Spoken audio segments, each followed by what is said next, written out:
Assalamualaikum warahmatullahi wabarakatuh. Kali ini kita akan melanjutkan pembahasan mengenai akuntansi piutang hotel. Sebelum kita memulai perkuliahan kita, silakan berdoa menurut agama dan kepercayaan masing-masing. Berdoa, saya persilahkan.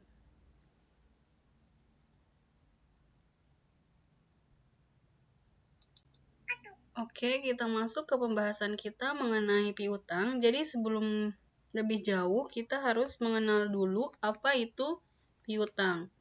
Jadi, piutang itu merupakan salah satu sumber kas yang potensial bagi hotel. Kenapa dikatakan potensial?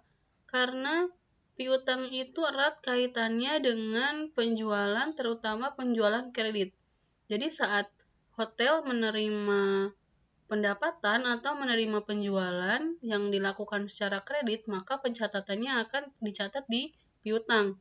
Berbeda halnya ketika hotel mendapatkan penjualan yang itu dibayarkan secara tunai, kan dicatatnya itu di kas, akan menambah uang kas. Tetapi saat perhotelan itu atau hotel menerima penjualan yang tidak dibayarkan secara langsung, berarti piutang dari hotel tersebut bertambah seperti itu.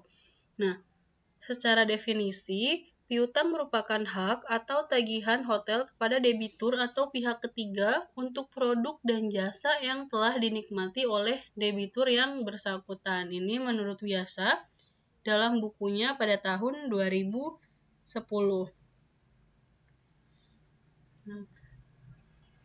Oke, jadi saya ulangi sedikit bahwa piutang itu merupakan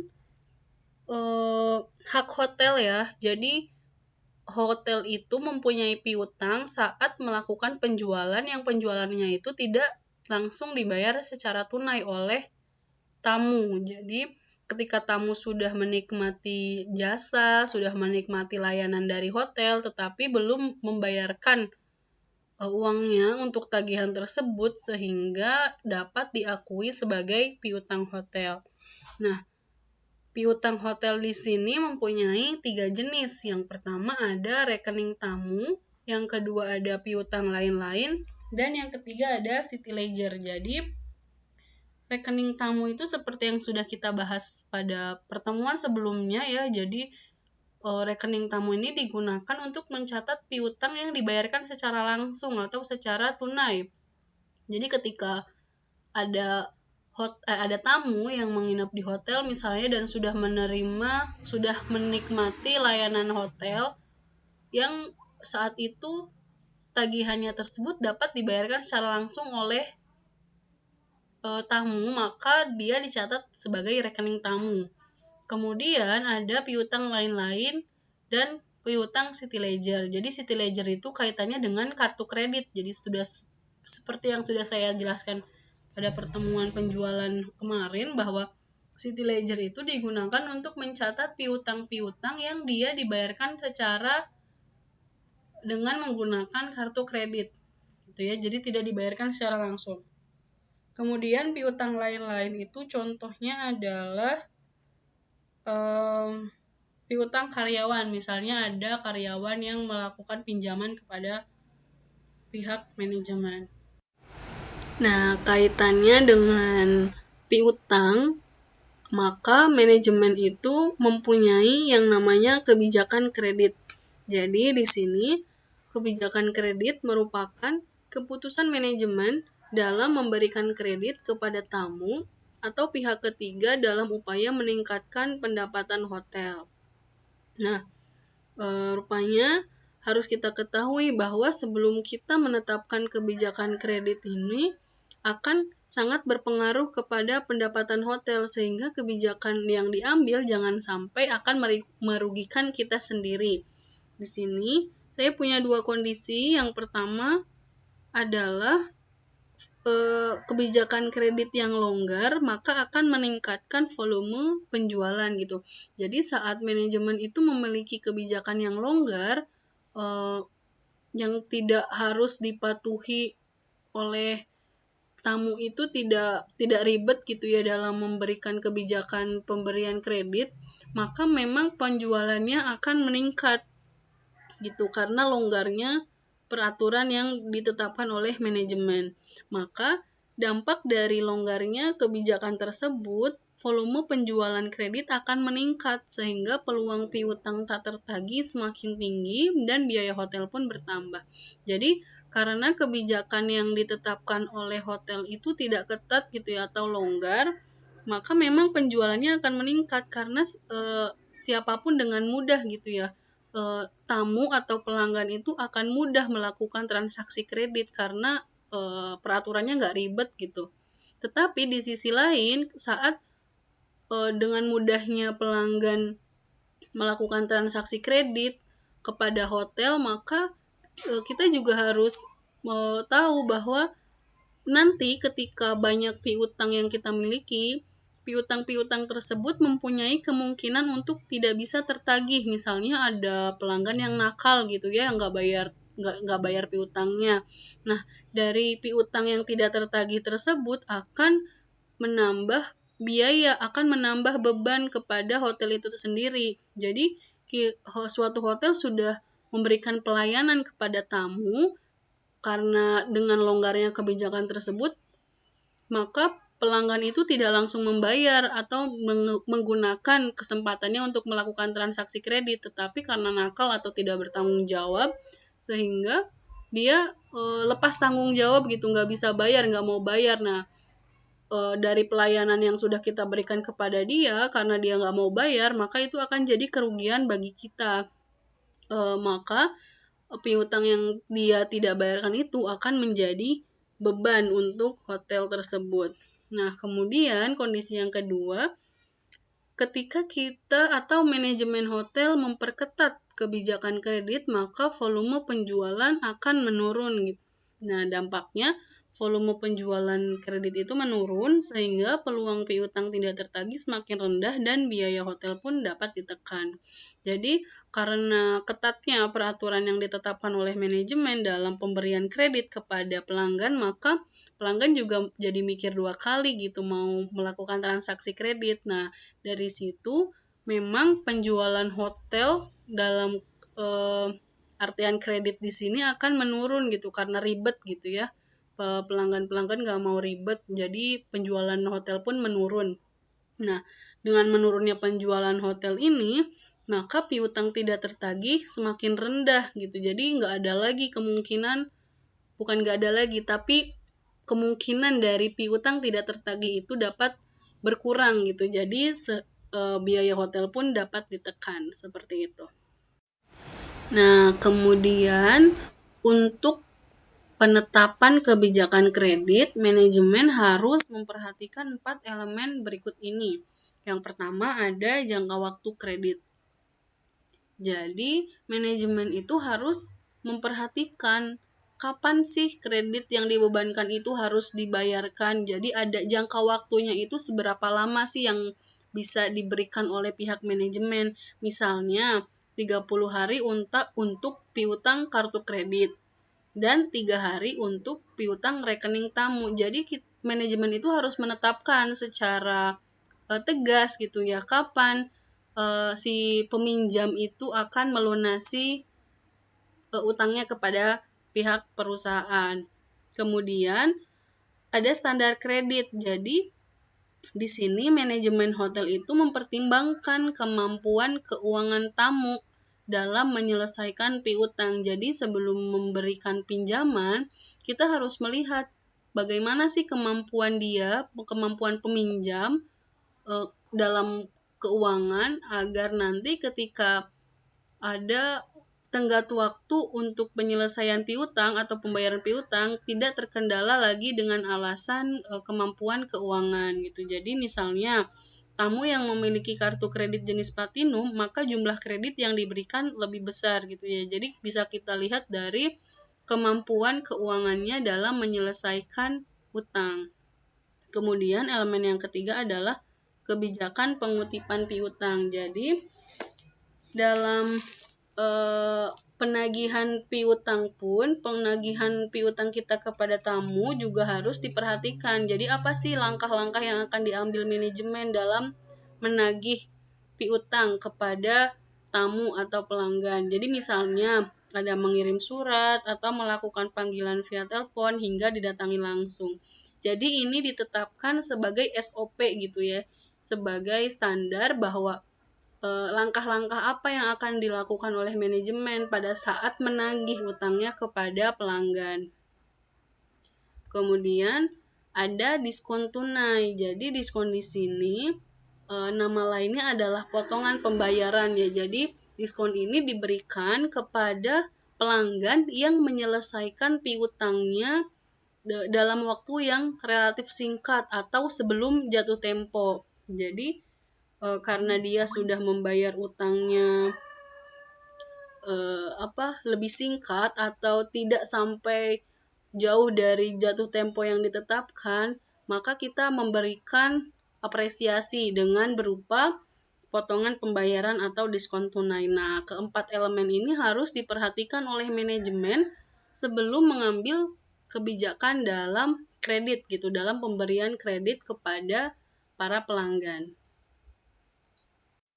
Nah, lalu pembahasan kita akan masuk kepada kartu kredit. Jadi, semakin majunya teknologi ya, semakin maju pula, semakin beragam pula metode pembayaran yang dapat memudahkan kita dalam melakukan transaksi apapun, termasuk di sini ada yang namanya kartu kredit. Jadi, kartu kredit di sini artinya adalah sebuah alat pembayaran pengganti uang tunai dalam bentuk kartu yang diterbitkan oleh bank dengan tujuan memudahkan nasabah dalam melakukan transaksi. Nah, dari sisi perhotelan sendiri, kartu kredit ini merupakan metode pembayaran yang tagihannya mempunyai besaran yang signifikan. Kemudian, tentu kartu kredit di sini mempunyai sisi positif dan sisi negatif bagi hotel itu sendiri ya. Yang pertama sisi positif ada penjualan hotel meningkat secara berarti karena mempermudah tamu dalam menyelesaikan rekeningnya.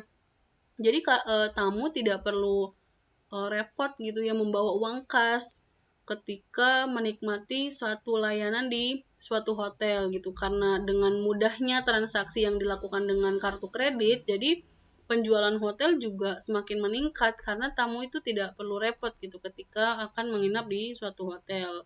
Bisa dibayarkan atau bisa membayar tagihannya tersebut menggunakan kartu kredit. Nah, kemudian bagi hotel tidak harus melakukan evaluasi mengenai kemampuan tamu pada bidang keuangan karena telah dilakukan oleh bank yang bersangkutan. Jadi ketika seseorang mempunyai kartu kredit itu kan sudah terjamin ya kemampuan keuangannya karena sudah dilakukan verifikasi oleh pihak bank. Jadi hotel di sini tidak perlu melakukan evaluasi ulang karena sudah diyakini bahwa pelanggan tersebut atau pelanggan yang mempunyai kartu kredit tersebut evaluasi keuangannya sudah dilakukan oleh bank. Jadi ada jaminan dari bank tersebut. Kemudian, hotel dapat mengutip piutang dalam waktu yang relatif cepat gitu ya. Jadi langsung dilakukan tagihan kepada kartu kreditnya tersebut. Kemudian, tentu ada sisi negatifnya bagi hotel, yaitu bank akan memotong penjualan hotel dengan kisaran 2-5% sehingga hotel menanggung ini sebagai beban. Jadi ketika ada pelanggan yang membayar tagihan kepada hotel menggunakan kartu kredit, otomatis ada biaya yang ditarik oleh bank gitu sekitar 2-5%. Sehingga uang yang diterima oleh pihak hotel itu tidak utuh dari pelanggan karena harus membayar potongan kepada bank seperti itu. Kemudian bagaimana hotel akan mencatat transaksi menggunakan kartu kredit tersebut? Kita lihat contohnya. Kita lihat di sini ada contoh penerapan dalam jurnal. Jadi di sini Tuan Angga menginap di Hotel Jayakarta pada tanggal 10 Juni 2019 dan check out pada tanggal 12 Juni 2019. Nah, Pada saat check out tersebut, Tuan Angga menyelesaikan pembayaran dengan kartu kredit senilai 100. Berikut adalah jurnal yang dilakukan oleh pembuku hotel atau bagian accounting ya. Jadi di sini ada asumsinya potongan komisi kartu kredit sebesar 5%. Lalu bagaimana hotel akan mencatat pendapatan tersebut? Nah, di sini ada 2 pencatatan. Yang pertama pada saat tamu check out dan menyelesaikan pembayaran dengan kartu kredit. Nah, jurnalnya di sini terdiri dari piutang kartu kredit yang dicatat di sebelah debit yaitu 100 dan pendapatan kamar yang dicatat di sebelah kredit angkanya juga sama 100. Kenapa muncul piutang? Karena di sini Tuan Angga kan tidak membayar secara tunai ya, langsung dibayarkan dengan kartu kredit sehingga kita catat sebagai piutang kartu kredit dan pendapatan kamar dari hotel tersebut bertambah sebanyak 100 gitu. Jadi untuk jurnal yang pertama ini artinya Hotel Jayakarta menerima pendapatan kamar sebanyak 100 yang dibayarkan dengan kartu kredit sehingga akun yang muncul pada debitnya itu adalah piutang kartu kredit. Kemudian pada saat pembayaran diterima dari kartu kredit. Jadi di sini hotel melakukan pencatatan pada saat pembayaran diterima gitu ya. Pada saat hotel menerima uang dari pembayaran tersebut. Nah, jurnalnya yang pertama kita mencatat kas untuk penerimaan uang tunai. Jadi di sini uang kas yang kita terima adalah Rp95. Kemudian karena terdapat komisi kartu kredit sebesar 5% sehingga 5% dari 100 adalah Rp5, maka beban kartu kredit tersebut menjadi beban yang harus dibayarkan oleh hotel. Jadi angka tersebut menjadi beban kepada hotel. Sehingga artinya di sini bahwa uang yang harusnya kita terima sebanyak 100 tetapi karena ada potongan berupa komisi kartu kredit sebesar 5% sehingga uang yang kita terima hanya tinggal Rp95. Kemudian yang dikreditnya adalah piutang kartu kredit sebanyak 100. Kenapa piutang tersebut dicatat sebelah kredit? Karena dia berkurang. Kalau misalnya piutang itu bertambah kan dicatat di sebelah debit. Nah, ketika berkurang maka pencatatannya dilakukan di sebelah kredit seperti itu. Kemudian pembahasan kita adalah piutang ragu-ragu. Jadi tidak dapat dipungkiri ya bahwa berbagai kondisi akan kita temui sebagai pemberi pinjaman kepada pelanggan.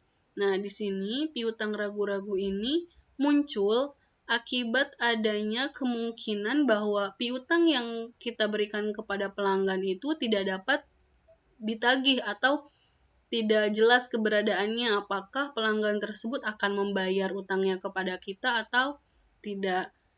Nah, jadi di sini piutang ragu-ragu merupakan piutang yang tidak memungkinkan ditagih dan merupakan biaya yang harus dibebankan pada rekening piutang. Jadi, karena kita tidak tahu kondisi dari pelanggan kita sehingga sulit untuk kita menagih uang tersebut kepada pelanggan sehingga pendapatan tersebut atau uang yang harusnya kita terima sebagai pendapatan kita setelah melakukan pelayanan kepada pelanggan tetapi ternyata pelanggan tersebut tidak melunasi utangnya kepada kita sehingga kita harus mengakui kerugian tersebut sebagai beban. Nah, lalu untuk memberikan informasi mengenai kondisi piutang, pemantauan piutang dikaji dari usia atau umur piutang yang disebut aging of account receivables. Jadi, kita bisa mengontrol piutang kita dengan melihat waktu dari piutang yang sudah diberikan. Misalnya ada piutang yang sudah berumur 30 hari atau 2 minggu atau lebih dari 90 hari bisa kita lihat kira-kira dari usia-usia piutang tersebut ada kemungkinan dibayarnya lagi atau tidak. Nah, selanjutnya untuk dapat melihat kemungkinan dari adanya piutang ragu-ragu suatu perusahaan, kita akan melihat dari contoh analisis usia piutang. Jadi di sini semua angkanya adalah ilustratif ya. Kemudian kita lihat analisisnya. Di sini yang pertama ada usia piutangnya. Jadi usia piutang itu ditetapkan pada saat pelanggan melakukan pinjaman atau dilakukannya pencatatan saat pelanggan tersebut sudah mendapatkan pelayanan dari hotel tetapi belum melunasi atau belum bayar tagihan tersebut. Nah, di sini kita lihat pada usia piutang 0 hari, jumlah piutangnya adalah 2.150.000. Kemudian 2.150.000 ini adalah 74% dari total piutang yang dimiliki oleh perusahaan. Di sini kita lihat bahwa total dari piutangnya adalah 2.896.400, sehingga pada usia 0 hari ada 74% piutang, yaitu jumlahnya 2.150.000. Nah, kemudian kita lihat kolom keempat bahwa di situ ada persen peluang tidak tertagih. Jadi maksudnya di situ adalah manajemen itu menetapkan perkiraan terhadap adanya piutang yang tidak dapat tertagih. Di situ perusahaan menetapkan 1%. Jadi adanya kemungkinan 1% pada usia piutang 0 hari yang piutangnya itu tidak dapat ditagih gitu. Jadi total dari jumlah tidak tertagihnya adalah 1% dikali jumlah piutang, yaitu 1% dikali 2.150.000 adalah 21.500. Di sini artinya bahwa pada usia piutang 0 hari ada perkiraan, ada prediksi yang ditetapkan oleh hotel bahwa jumlah 21.500 itu tidak dapat ditagih kepada pelanggan gitu. Jadi ini angkanya hanya sekedar perkiraan. Terkait nanti lebih besar atau lebih kecil itu dapat dilakukan penyesuaian. Nah, kemudian untuk penghitungan yang selanjutnya juga sama ya. Jadi di situ bisa kita lihat pada usia piutang 1 sampai 30 hari berarti ada kemungkinan yang 30 hari piutangnya tersebut belum dibayarkan oleh pelanggan. Di situ ada jumlah piutangnya 320.000 atau 11% dari jumlah piutang dari total piutang.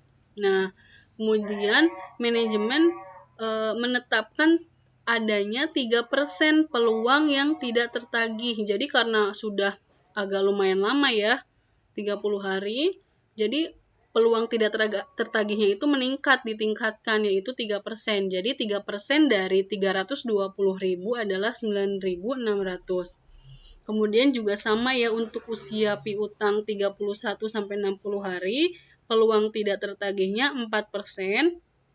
Kemudian untuk usia piutang 61-90 hari, peluang tidak tertagihnya adalah 5%.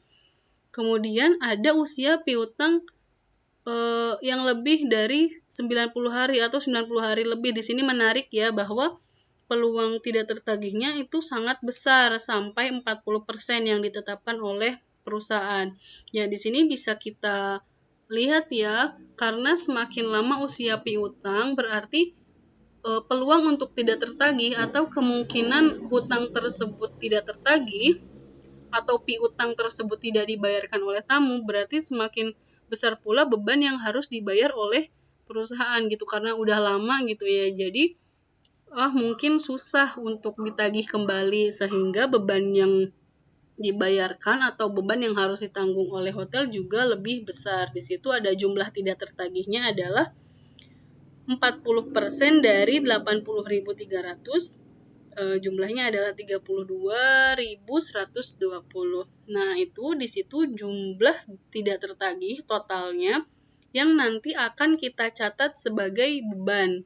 Tuh, karena ada kemungkinan bahwa piutang-piutang tersebut tidak dapat tertagih sehingga akan kita catat sebagai beban sebagai perkiraan dari hotel. Nah, pada tabel sebelumnya, kita bisa tahu bahwa biaya yang dibebankan sebagai piutang ragu-ragu yaitu tidak tertagih sebesar 78.491. Jadi, dari analisis yang sudah kita lihat tadi, bahwa hotel menetapkan bahwa ada kemungkinan sebesar 78.491 dari total piutang itu tidak dapat kita tagih. Nah, dari jumlah ini kita tidak bisa mengetahui kreditur mana yang tidak akan membayar. Kemudian jumlah ini harus dikurangkan dari piutang dan harus diungkapkan pada neraca. Jadi, perlakuan akuntansi untuk menghapuskan piutang ragu-ragu dapat dilakukan dengan dua metode. Yang pertama ada metode langsung, dan yang kedua ada metode tidak langsung. Nah, sedikit catatan kenapa jumlah yang tadi harus dihapuskan dari piutang, karena itu akan mengurangi uang yang harus kita terima gitu ya. Jadi uang tadi itu sebagai prediksi, kira-kira dari utang kita sebanyak 2.800.000 sekian tadi, ada 78.491 yang tidak dapat kita tagih gitu. Jadi istilahnya itu hotel akan mengikhlaskan 78.491 ini sebagai beban gitu. Nah, kemudian pencatatannya seperti apa? Yang pertama ada metode langsung. Ini kita lihat penerapan dalam jurnalnya. Jadi di sini pada metode ini piutang ragu-ragu dihapuskan dari rekening piutang secara langsung. Kemudian pencatatannya dalam jurnal yang dicatat di sebelah debit adalah beban piutang ragu-ragu sebanyak 78.491.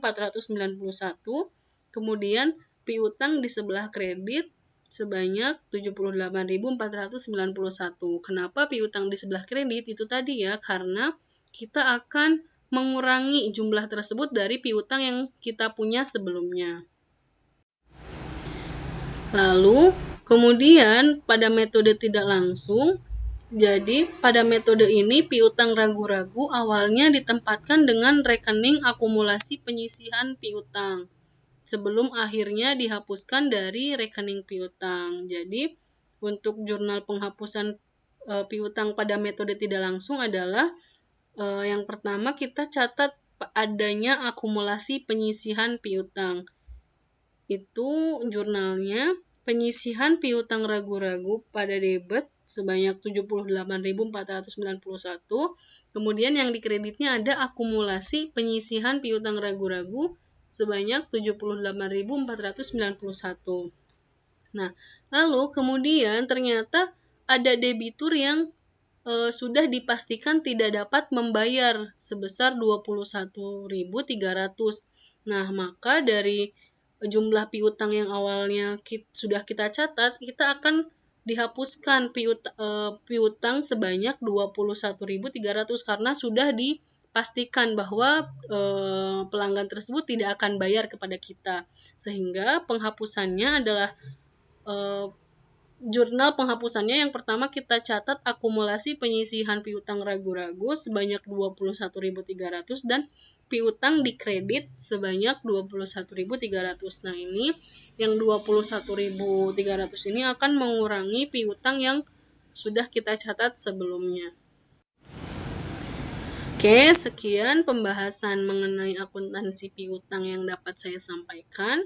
Terima kasih atas perhatiannya. Mohon maaf apabila banyak kesalahan. Saya tutup. Wassalamualaikum warahmatullahi wabarakatuh.